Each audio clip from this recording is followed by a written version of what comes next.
Ustaz, mana lebih baik?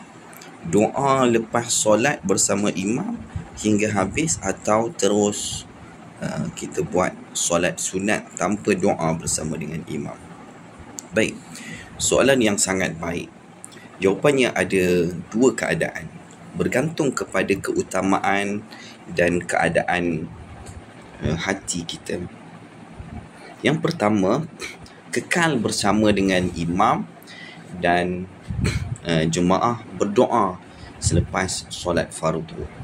Dari sudut adab, berjemaah adalah afdal untuk terus bersama dengan imam hingga selesai doa dan zikir, kerana ia melatih hati untuk supaya tunduk, sabar dan bersatu dengan jemaah.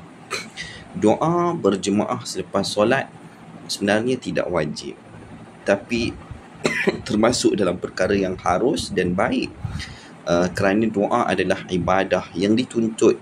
Nabi SAW bersabda, tangan Allah bersama dengan jemaah. Hadis riwayat Tirmizi.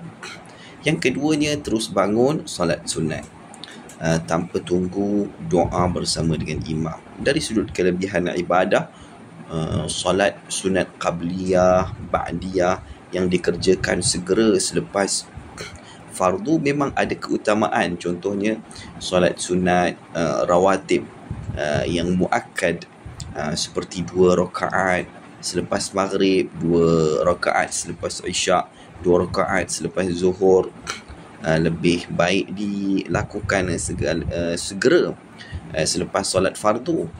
Tapi jika khawatir doa berjemaah ini panjang dan mengganggu semangat untuk solat sunat, maka boleh untuk terus kerja solat sunat. Secara kesimpulannya, kalau mampu gabung dua-dua, itu lebih baik. Duduk bersama dengan imam hingga selesai doa ringkas, kemudian bangun solat sunat. Kalau terpaksa pilih satu, lihat keadaan hati.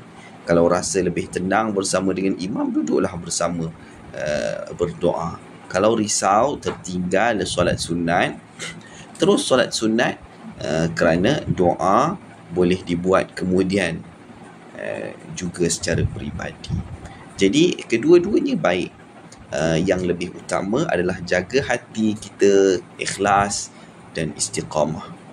Kepada mereka yang ingin keterangan lanjut, boleh ke laman web kami pthqibnusina.com. Scroll ke bawah, kita ada kelas Iqra' dewasa khas untuk orang-orang dewasa. Pondok Husnul Khatimah untuk warga wanita yang ingin belajar mendalami ilmu agama dalam suasana pondok. Kelas Iqra' kanak-kanak juga kita ada 7 hingga 15 tahun. Kita ada 3 cawangan, 1 di Taiping, 2 di Kemunting. Ada juga kelas Fardhu Ain kepada mereka yang ingin belajar agama secara detail dalam suasana kelas. Boleh klik di sini, Tadika Tahfiz Ibn Sina.